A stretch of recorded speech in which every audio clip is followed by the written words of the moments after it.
चंद्रवंशी जी के लइका हो पानी के माटी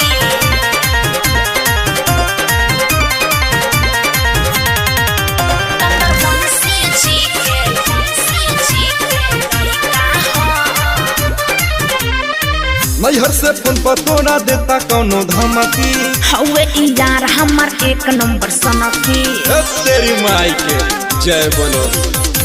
नैहर से फोन पर तोड़ा देता कौनो धमकी हवे यार हमार एक नंबर सनकी गुनाहू के काटब सुन पारा परी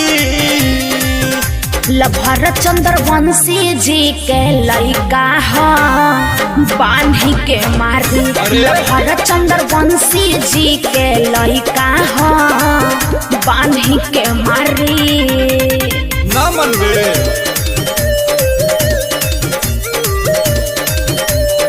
चंद्रवंशी जी के लइका हो आरबी स्टूडियो देहरी कौन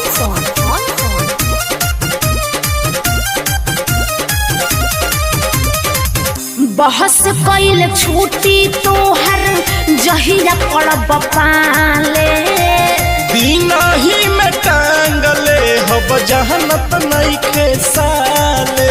हरे रंगदार हो अच्छा तो देख ले हाँ सुना बहस कैल छूटी तोहर पड़ब जहिया पाले दीना ही में टांगले हब जहनत नहीं के साले। जाना करब मुलाकात देखब काऊ कबाई ऐसन का लभर चंद्रवंशी जी के लइका हो बांधी के मारी अरे वाह। लभर चंद्रवंशी जी के लइका हो बांधी के मारी बुझला सब बुझाल छोड़ा दे तो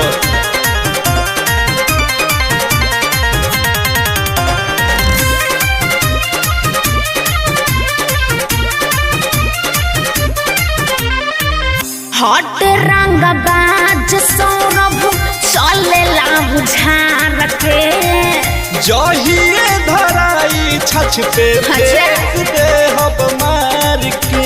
अरे कुछ ना होई हो अरे मिले तो दे हट रंग बाज सौरभ चलेला बुझार के जहिए धराई छछ पे फेंक दे हब मार के। बची है सोनू राकेश नहीं अब की बारी